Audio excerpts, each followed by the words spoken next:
माँ की ममता। रात के 1 बज रहे थे। फोन की घंटी बजती है। 24 साल का कार्तिक नींद से जागकर बहुत खुश होकर फोन को उठाता है। खुश इसलिए होता है क्योंकि उसकी नई नई गर्लफ्रेंड बनी थी। वो बिना टाइम देखे कभी भी उसको फोन कर देती है। फोन की दूसरी तरफ से आवाज आती है, हैप्पी बर्थडे बेटा। आज मेरा बेटा पूरे 24 साल का हो गया है। मैं बहुत खुश हूँ। माँ की आवाज सुनते ही कार्तिक के चेहरे के एक्सप्रेशन बदल जाते हैं। वो गुस्से में बोलता है, माँ तुझे समझ नहीं आता क्या? इतनी सी बात के लिए मेरी नींद खराब कर दी। ये बात तो तू मुझे सुबह भी बोल सकती थी। इतना कहकर वो फोन काट देता। थोड़ी देर बाद फिर से फोन की घंटी बजती है। कार्तिक फिर से फोन उठाता है और इस बार फोन पर पापा होते हैं। कार्तिक इस बार आराम से बात करता है।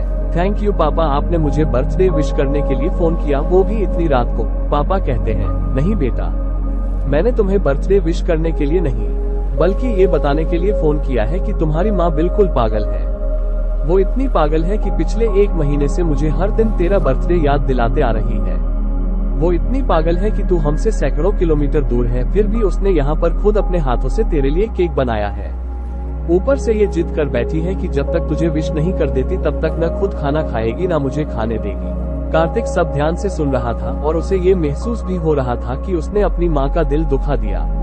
वो बोला, नहीं पापा, माँ बिल्कुल पागल नहीं है।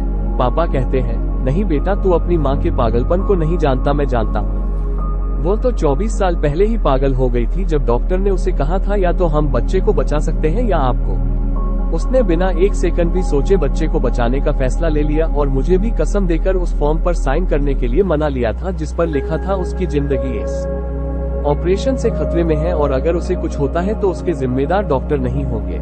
अब तू ही बता, बिना तुझे देखे जो औरत तेरे लिए मरने को तैयार हो जाए उसे हम पागल नहीं कहेंगे तो और क्या कहेंगे? इतना कहकर पापा ने भी फोन रख दिया। कार्तिक ने भी अब यह महसूस किया था कि वो जो कर रहा था वो भूल नहीं गुनाह था। हाँ, एक बार किसी इंसान को दुख दो तो कोई बात नहीं, लेकिन भगवान को दुख देना गुनाह ही होता है और माँ भगवान से कम नहीं होती। पश्चाताप के आंसू उसकी आंखों से बह निकले। सवेरा होते ही कार्तिक अपने घर की ओर रवाना हो गया अपने माँ बाप से माफी मांगने के लिए। घर पहुँचते ही उसने पहले माँ से माफी मांगी जिसने उसे गले से लगा लिया। फिर वो अपने पापा से माफी मांगने लगा। पापा ने कहा, कोई बात नहीं बेटा, जा तू वापस चला जा। तेरी माँ हमेशा कहती थी कि तू उसे बुढ़ापे में संभालेगा, लेकिन मैं उसे समझा दूंगा जैसे आज तक मैं उसे संभालते आया हूँ, वैसे ही आगे भी मैं उसका ख्याल रखूंगा। उसे भी यह समझ लेना चाहिए, जो बेटा उसके एक फोन करने से परेशान हो जाए वो उसे उम्र भर क्या संभालेगा। बाप की ऐसी कड़वी बातें सुन कार्तिक की आंखों से आंसू बहने लगे। वो सर झुकाए अपने बाप के सामने चुपचाप खड़ा रहा।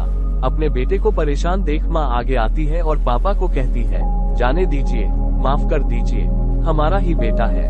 माँ की ममता का मोल न कोई लगा पाया है और न ही कोई लगा पाएगा। 9 महीने प्रसव की पीड़ा सहन करके हमें नई जिंदगी, नई दुनिया में लाने वाली माँ ही हमारी हर गलती को माफ कर सकती है। दोस्तों, आपको कहानी कैसी लगी? कमेंट में अपनी राय जरूर दें। अगर आपको कहानी पसंद आई हो तो वीडियो को लाइक, शेयर करके चैनल को सब्सक्राइब कर दीजिए। धन्यवाद।